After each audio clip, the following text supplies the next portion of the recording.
Hello everyone. आज हम start करेंगे section number 3 of limitation act से। पार्ट 2 हम स्टार्ट करने वाले हैं। सेक्शन नंबर 3 एक जनरल रूल है, यानी कि ये वो रूल है जिसके ऊपर पूरे का पूरा लिमिटेशन एक्ट बेस्ड है। सेक्शन 3 बोलते हैं कि कोई भी सूट, अपील या एप्लीकेशन अगर आप प्रिस्क्राइब्ड पीरियड के बाद फाइल करोगे, प्रिस्क्राइब पीरियड के बाद अगर आप फाइल करोगे, देन आपके सूट, अपील और जो एप्लीकेशन है उसको डिसमिस कर दिया जाएगा। हम देखेंगे कि आई जस्ट शो यू कि ये प्रिस्क्राइब पीरियड दिया कहाँ हुआ है।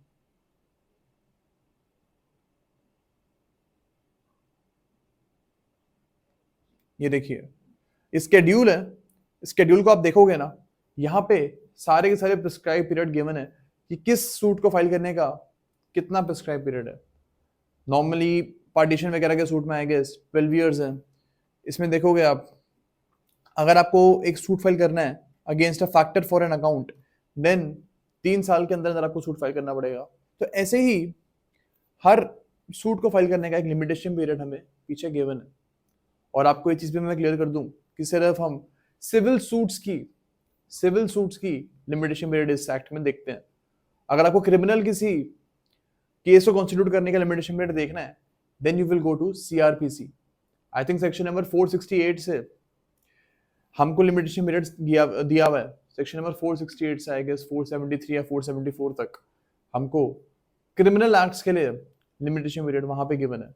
But for civil acts we will come to limitation act of 1963। So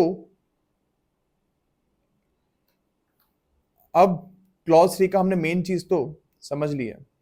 अब इसका क्लॉज 2 क्या बोलता है कि एक सूट को हम कब मानते हैं कि वो इंस्टीट्यूट हो चुका है। इसको इसका हम ए पढ़ते हैं। A suit is instituted in an ordinary case when the plaint is presented to the proper officer. अब ये सीपीसी के प्रोविजंस की तरह है। सीपीसी में आप देखोगे ऑर्डर 4 में एंड सेक्शन नंबर 26 में सेम चीज बोली थी, that a plaint is deemed to be admitted जब उसको आप प्रेजेंट करोगे। तो लिमिटेशन एक्ट भी सेम चीज बोलता है। ओके, इसका क्लॉज 2 ये बोलता है in case of a pauper when the application for leave to sue as pauper is made. अब पॉपर कौन होता है? Pauper is pauper is a person जो कि इंडिजेंट पर्सन होता है, गरीब पुअर पर्सन होता है। That person is called a pauper. अब पॉपर जो है ना, हम सीपीसी में पढ़ेंगे कि वो कोर्ट में एक एप्लीकेशन फाइल कर सकता है कि मेरे को इजाजत दे दीजिए कि कोर्ट फीस में अभी पे ना करूं। ओके, ये बोलते हैं कि मेरे को आप एज एन इंडिजेंट पर्सन देखिए and please allow me to not file the court fees.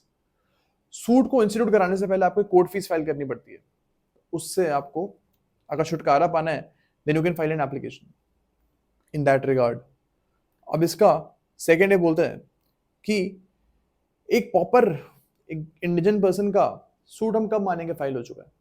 We will deem it when उसने प्रॉपर वाली एप्लीकेशन लगा दी है।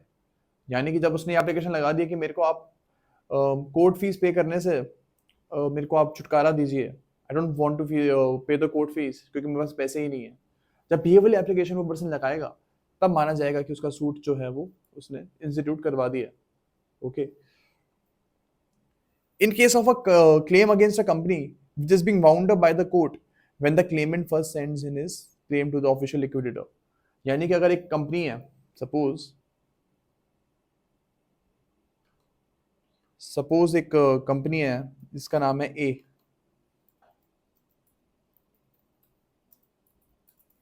ओके, अब ये जो कंपनी ए है ये बंद होने वाली है, वाउंड अप होने वाली है। अब इसके क्रेडिटर है एक सी जिसने कंपनी ए को पैसे दिए थे।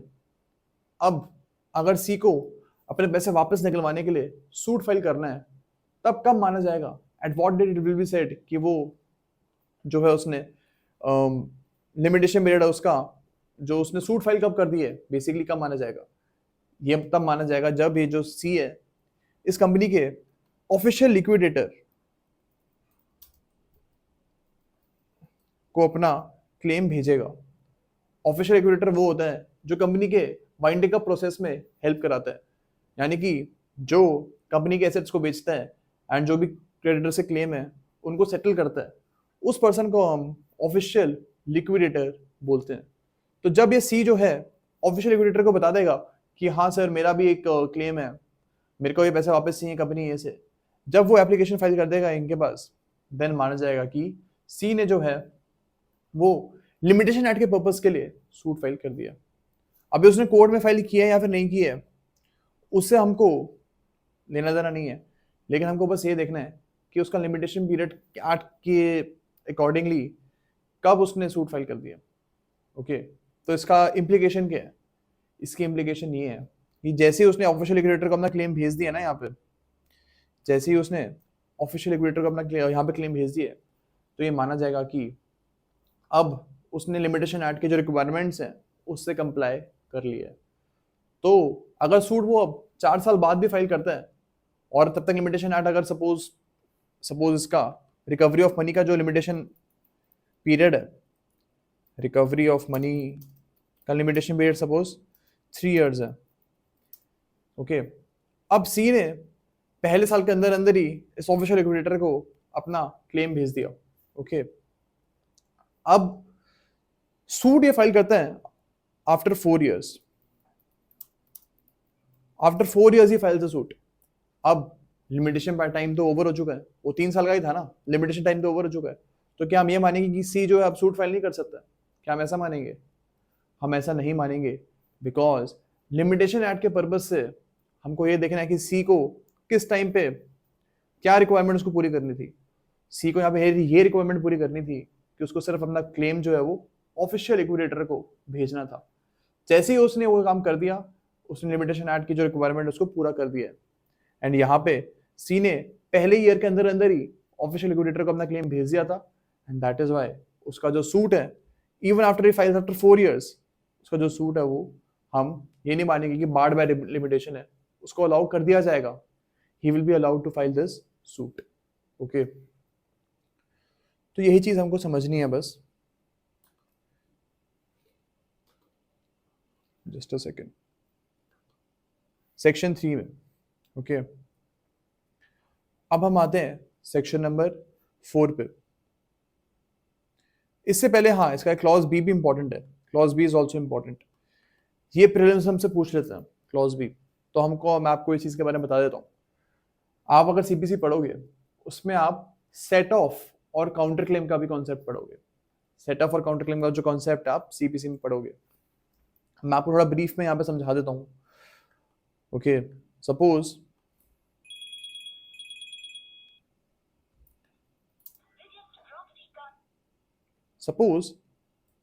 ए वर्सेस बी एक सूट फाइल हुआ है। ए वर्सेस बी एक सूट फाइल हुआ है। ओके, ए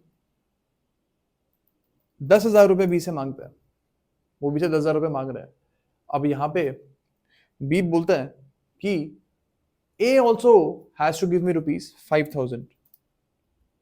तो जब बी अपनी रिटर्न स्टेटमेंट फाइल करता है, यानी कि जब जवाब देता है वो एक ही बात का, एक ही प्लेट का, तब बी बोलता है कि ए को भी मेरे को 5,000 रुपए देने हैं। ओके, अब ये हो गया सेट ऑफ। वो सेट ऑफ करवाना चाहता है कि सेम ट्रांजैक्शन में बी ने भी मेरे को 5,000 रुपए देने हैं, तो वो चीज भी एडजस्ट कराइए। This is what is called set of. तो अगर suppose A filed the suit on 30th जून 2020। ए ने सूट फाइल किया था 2020 में 30 जून को, और be filed his return statement on, मान लीजिए 31st September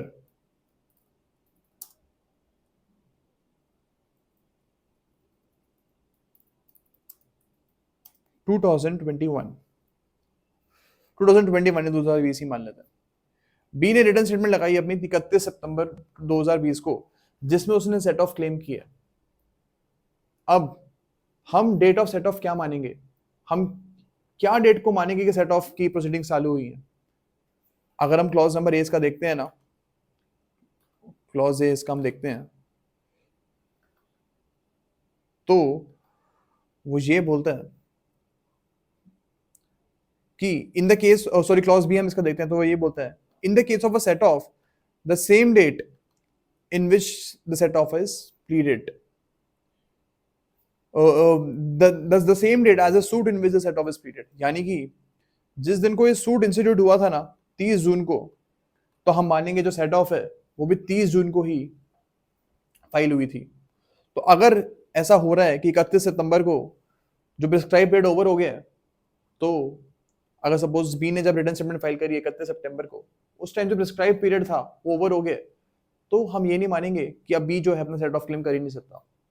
B can very well file is set off application because ये मानेंगे कि सेट ऑफ एप्लीकेशन जो है वो 30 जून को ही उसने लगा दी थी। ओके, तो बस हमको इसमें ये देखना है कि बी को यहाँ पे बेनिफिट मिल रहा है, B is been given the benefit here. Okay, लेकिन अगर भी यहाँ पे काउंटर क्लेम लगाता है अपना, तो उस केस में उसको ये बेनिफिट नहीं मिलेगा। सपोज इसका सेकंड क्लॉज आपको मैं बता रहा हूं, in the case of a counter claim on the date on which the counter claim is made in the court, यानी कि अगर बी ने सेट ऑफ की जगह अपने रिटर्न स्टेटमेंट में उसने काउंटर क्लेम लगाया, वही 31 सितंबर को ही उसने रिटर्न स्टेटमेंट फाइल करी है और उसने सेट ऑफ प्लीड नहीं किया, वो कर रहा है काउंटर क्लेम। अब इस सीपीसी में हमें अच्छे से समझा हुआ है कि सेट ऑफ और काउंटर क्लेम में डिफरेंस क्या होता है।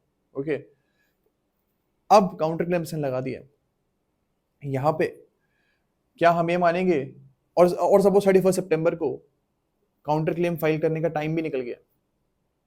ओके, 31 सितंबर को काउंटर क्लेम फाइल करने का टाइम जो है प्रिस्क्राइब पीरियड गिवन है जो पीछे हमने अभी देखा था स्केड्यूल में, वो टाइम पीरियड निकल चुका है। तो क्या पी को अलाउ होगा कि वो काउंटर क्लेम फाइल कर सके? According to section 3 clause B का सेकंड पार्ट, बी को यहाँ पे अलाउड नहीं होगा, बिकॉज यही माना जाएगा कि काउंटर क्लेम 31 सितंबर को ही फाइल हुई है। यहाँ पे हम ये नहीं मानेंगे कि काउंटर क्लेम 30 जून को फाइल हुई थी, ये बेनिफिट सिर्फ सेट ऑफ में था। काउंटर क्लेम हम मानेंगे कि जिस दिन आपने रिटर्न स्टेटमेंट लगाई है और जब आपने प्लीड किया काउंटर क्लेम, उसी दिन जो है हम मानेंगे ये काउंटर क्लेम का इंस्टीट्यूशन हुआ है।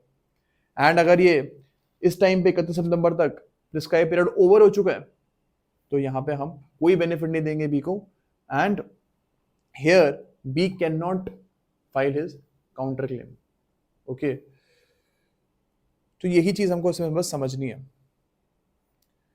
क्लॉज नंबर 3 में प्रीलिम्स के हिसाब से आपको ये चीज याद होनी चाहिए कि सेट ऑफ में बेनिफिट मिलता है लेकिन काउंटर क्लेम में बेनिफिट नहीं मिलेगा। ओके, अब हम आते हैं सेक्शन नंबर 4 पे। ये बात करता है expiry of prescribe period when court is closed. अब इसका हम एग्जांपल समझते हैं। For example A versus B का एक सूट, ए को एक सूट फाइल करना था अपना बी के खिलाफ। ओके, सूट फाइल करने की लास्ट डेट थी 30th ऑफ जुलाई मान लेते हैं, चलो 30 जुलाई को लास्ट दिन थी, 30 जुलाई को लास्ट दिन था जब ए सूट फाइल कर सकता था अकॉर्डिंग टू प्रिस्क्राइब पीरियड। जो हमने देखा था स्केड्यूल में, वहां पे हर सूट फाइल करने का प्रिस्क्राइब पीरियड गिवन है, तो 30 जुलाई लास्ट डेट थी।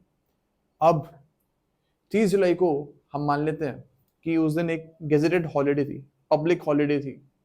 ओके, अब यहां पे सेक्शन 4 बोलता है कि ए को बेनिफिट मिल जाएगा, एंड इवन दो 30 जुलाई को सूट खत्म हो रहा था, सूट फाइल करने की लास्ट डेट 30 जुलाई थी, बट अब ये एक्सटेंड हो जाएगी और वो 31 जुलाई को भी सूट फाइल कर सकता है। बिकॉज 30 जुलाई को पब्लिक हॉलीडे थी, कोर्ट्स बंद थे, इसलिए हम एक बेनिफिट देंगे यहाँ पे ए को, that A can file A suit on the next day. 31 जुलाई को भी वो सूट फाइल कर सकता है। ओके, यही अगर 30 जुलाई को अगर संडे होता, अगर 30 जुलाई को संडे होता तो भी ए को यहाँ पे बेनिफिट मिलता, बिकॉज संडे को अब ऑब्वियसली कोर्ट्स बंद होते हैं और वो सूट फाइल नहीं कर सकता था, that is why he can file on the next day. तो यही कॉन्सेप्ट हमको सेक्शन नंबर 4 में बताया गया। ओके, इसमें हमको एक और चीज याद रखनी है from prelims point of view, कि अगर सपोज एक केस में बी को एक केस फाइल करना था और लास्ट डेट थी उसको फाइल करने की 4 सितंबर। अब 4 सितंबर को कोर्ट सिर्फ 2 घंटे के लिए खुला एंड उसके बाद बंद हो गया। सपोज जज बीमार हो गए एंड उनको 2 घंटे बाद जाना पड़ा कोर्ट बंद करके, तो क्या यहाँ पे हम मानेंगे कि 4 सितंबर को लास्ट डेट खत्म हो गई है बी की? यहाँ पे हम ये मानेंगे कि बी जो है 4 सितंबर को सिर्फ 2 घंटे के लिए सूट कोर्ट खुला था, तो इसलिए 5 सितंबर को भी बी को सूट फाइल करने का मौका मिलेगा। अगर 4 सितंबर को कितनी भी देर के लिए कोर्ट बंद रहा है, सपोज 1 घंटे के लिए कोर्ट बंद रहा था, सिर्फ 1 घंटे के लिए कोर्ट बंद हुआ था, तो भी हम ए को बी को यहाँ पे बेनिफिट देंगे और उसको हम ये बेनिफिट देंगे कि आप नेक्स्ट डे भी सूट फाइल कर सकते हो। ओके, तो अगर कितनी भी देर के लिए कोर्ट बंद रहता है उस दिन में, तो ये बेनिफिट आपको मिल जाएगा। हाँ, लेकिन लंच टाइम वगैरह उसको आप ऐसे नहीं गिनते कि जो कोर्ट उस टाइम बंद था। लंच टाइम तो रेगुलर प्रोसीडिंग्स होती है, हर दिन होता है वो।